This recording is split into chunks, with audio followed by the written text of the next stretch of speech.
সর্বপ্রথম ফুরফুরা দরবার শরীফের পক্ষ থেকে ভাঙড় সোশ্যাল মিডিয়া ইউনিটের ভাইদেরকে এবং আপনাদের সকলকে আন্তরিক শুভেচ্ছা ও সালাম প্রীতি জানাচ্ছি। দেখুন, মিডিয়া সাম্রাজ্য বলে একটা কথা রয়েছে, সেখান থেকে এই ভাঙড়ের ভাইদেরকে বিশেষ একটাভাবে প্ল্যান মাফিক দূরে রাখা হয়েছে।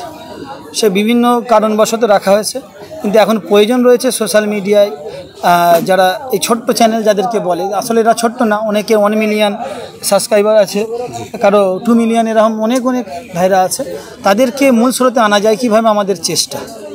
দেখুন, আজকে বর্তমানে এই যে এটা করেছে, এটা প্রয়োজন খুবই ছিল, কারণ ভাঙড়ে কিছু একটা অংশ যারা অর্থের জন্য মিডিয়ায় খবর করে, অর্থের জন্য তারা খবর করে, কিন্তু নিউজ এমন একটা ভারতের চতুর্থ স্তম্ভ, যা ভারতের আগিয়ে যাওয়াকে ভূমিকা রাখে। সেই নিউজ ভাই দরকার, সত্য হক নিউজ দরকার, সেটা পাওয়া যাচ্ছিল না ভাঙড়ের ক্ষেত্রে। আমরা আমাদের ভাইয়েরা দীর্ঘদিন ধরে, অর্থাৎ আমাদের ভাঙড়ের বাসীরা দীর্ঘদিন ধরে চেষ্টা করছিলাম নিরপেক্ষ ভিডিও উঠে আসুক, কথা উঠে আসুক, নিউজ উঠে আসুক, কিন্তু সেই জায়গাটা তৈরি হচ্ছিল না। আজকে একটা অনেক কটা মিডিয়া ভাইগুলোকে নিয়ে সকলকে একটা প্ল্যাটফর্ম তৈরি করা হয়েছে, যে ভাঙড়ের, বিশেষ করে ভাঙড়, পশ্চিমবাংলা তথা ভাঙড়ের যেন সত্য খবরটা তুলে ধরা হয়। ভাঙড় মানে বোম নয়, ভাঙড় মানেই হচ্ছে খুন খারাপি নয়, ভাঙড় মানেই হচ্ছে সমাজের কাছে একটা লুঙ্গি বাহিনী নয়। এই যে একটা ট্যাগ লাগিয়ে দিয়েছিল, এই নয় শব্দটা প্রমাণ করার জন্য, যে ভাঙড় মানে হচ্ছে মানুষকে দিশা দেখানো, বাংলার ঐক্য তৈরি করে দেওয়া মূল হচ্ছে ভাঙড়। বাংলার সমস্ত বিপদে প্রথম সারিতে থাকে ভাঙড়। ভাঙড় হচ্ছে এমন একটা জায়গা, বাংলার যখনই খাদ্য সংকট হয়, সে খাদ্য তৈরি করে তাদের কাছে তুলে দেওয়ার নাম হচ্ছে ভাঙড়। শুধু এই নয়, যখন ভারতের অর্থের প্রয়োজন হয়, তখন এই ভাঙড়ই একমাত্র জায়গা, যে মূল জায়গা 6 লেন, এই জায়গা থেকেই স্পষ্ট করে দেওয়া যায় যে অর্থ কিভাবে ভারতবর্ষকে দেওয়া যায়, সেই জায়গা, মূল জায়গা হচ্ছে এই ভাঙড়।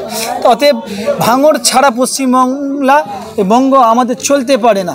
এটা প্রমাণ করার জন্যই নিউজ ভাইদেরকে ডাকা, এবং এই যে ভাইরা যারা এসেছে অত্যন্ত গ্রাম্য অঞ্চল থেকে এসেছে, তাই এদেরকে মূল স্রোতে কীভাবে নিয়ে যাওয়া, এটাই আমাদের লক্ষ্য।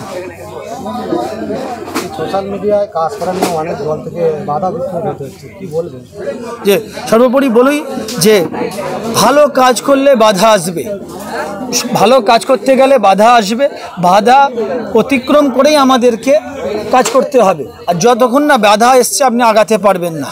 অতএব এই বাধা এসেছিল বলে আজকে আপনারা দেখেন ঐক্য হতে পেরেছেন, বাধা এসেছিল বলে আজকে আপনারা খবর করতে সাহস পেয়েছেন, বাধা এসেছিল বলে হক কোনটা বাতিল কোনটা আপনারা জানতে পেরেছেন। তাই এই ভাঙড়ের এই নিউজ ভাইয়েরা যেভাবে নিউজ তুলে ধরছে, সেই সাদর আমন্ত্রণ জানাচ্ছি, এবং আপনাদেরকেও এখানে আসার জন্য আহ্বান করছি, যারা দেখছেন, যে এই ভাঙড়ে এই ভাইদেরকে সাথ দিন এবং মূল স্রোতে ভাইদেরকে নিয়ে যান। ভাঙড় আমি চাইছি যে প্রেস ক্লাবের সমস্ত শ্রেণীর মানুষেরা যেতে পারে। আমি এই ভাঙড়ে যারা প্রেস খুলেছে তাদেরকে বলবো যে সমস্ত শ্রেণীর মানুষদেরকে, যেরকম আজকে আমাকে ডেকেছেন, রাইনুর ভাইকে ডেকেছেন, আরও ভাইদেরকে ডেকেছেন, আমার ফুরফুরা শরীফ থেকে উন্নয়ন কমিটির অন্যতম খাদিম এসেছে, উনি এসেছেন, আমার আব্বা হুজুরের কাছের মানুষ। এরকম আমাদের আহলে সুন্নাতুল জামাতের সদস্য ভাই এসেছেন, মিন্টু শিকারি ভাই এসেছেন, এরকম সকলেকেই ডেকেছেন। দেখেন, আমরা ছোট মানুষ, ছোট জায়গা থেকে এসেছি।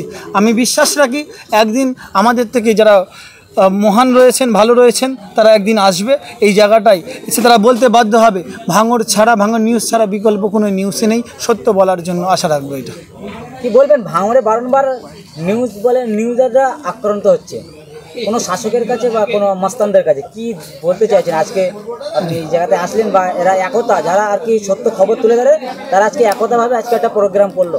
আমি তো এইটাই দীর্ঘদিন ধরে চাইছিলাম, আমাদের সোশ্যাল মিডিয়া গ্রুপ বা সোশ্যাল মিডিয়া যারা বিশেষ করে যারা ইউটিউবার রয়েছেন, তারা কেন ঐক্য হচ্ছে না, কী কারণে ঐক্য হতে পারছে না, এই জায়গাটা যখন লক্ষ্য করছিলাম, দেখছিলাম যে তাদের মধ্যে কিছু সংখ্যক লোক রয়েছে, স্বার্থের জন্য তারা চলাফেরা করছে, নিজেরটা হয়ে যাচ্ছে, তাই আর কারোরটা দেখছে না। তাদের অনেক সাবস্ক্রাইবার হয়ে গেছে, ভিউ হচ্ছে, মানি আসছে, তাদের দুবার কোনো অন্য কাউকে তুলতে হবে তারা প্রয়োজন মনে করছিল না। আজকে সমস্ত শ্রেণীর যারা ব্যক্তি রয়েছেন, তাদের চাপে ঐক্য হয়েছে। আজকে এই ঐক্য হতে বাধ্য। ঐক্য যদি না হতো তারা আজকে এই জায়গাটা, আপনারা এই জায়গাটা আসতেন না। এবং আপনাদেরকে ধন্যবাদ জানাই সমস্ত কিছু ভুলে, নিজস্ব আইডিওলজি ভুলে আজকে ভাঙড়কে মূল স্রোতে আনার জন্য যে আপনাদের চেষ্টা, ধন্যবাদ জানাচ্ছি। আপনারা এই ঐক্যটা করেছেন। আজ আমার বিশ্বাস আগামী দিন পুলিশ প্রশাসন, গুন্ডা মস্তান আপনাদের দিকে যখনই আগুল তুলবে, আপনাদেরকে আক্রমণ করবে, যখন প্রত্যেকটা মানুষ ওই জায়গায় অর্থাৎ নিউজ ক্যামেরাম্যান নিয়ে চলে যাবেন, দেখবেন ওরা ভীত হচ্ছে। আমাদের একটা আইডিওলজির মধ্যে পেন তুলে দাও, 5 টাকার পেন তুলে দাও, পুরো দেশ পরিবর্তন করে দিবে। তেমনি একটা ছেলের হাতে সুশিক্ষা দিয়ে এই মোবাইল ধরিয়ে দাও, নিউজ ম্যানে অর্থাৎ এই নিউজ চ্যানেলে, মিডিয়া গ্রুপে ঢুকিয়ে দাও। আমার বিশ্বাস যারা ওই বন্দুক নিয়ে, বোম নিয়ে ধমকানি দিচ্ছিল, তারা ভীত হয়ে আবার সেই ইঁদুরের গর্তে ঢুকে যাবে। আপনারা যদি উঠে দাঁড়ান, দেখবেন অসত্য অর্থাৎ যারা অন্যায়কারী, তারা অন্যায় ছেড়ে দিয়ে সত্য পথে আসবে, সত্য পথে ফিরে আসবে তারা। ভাইজান কতটা সহযোগিতা করবেন? আমাদের ফুরফুরা শরীফ সর্বসময় আপনাদের সাথে ছিল, পূর্বেও এখনও আছে, আবার পরবর্তীকালেও থাকবে। আর আপনারা যখনই আমাদেরকে ডেকেছেন, আপনাদের সাথে ছিলাম। আমি একটা অন্য জগতের মানুষ হয়ে আপনাদের পাশে এসেছি। এরপরেও কি চান, আবার কেউ থাকবে না এরকম কেউ হয়? অবশ্যই থাকবে। আশা রাখি ফুরফুরা সহ বাংলার মানুষ আপনাদের পাশে থাকবে, এই আশ্বাসটা দিতে পারি।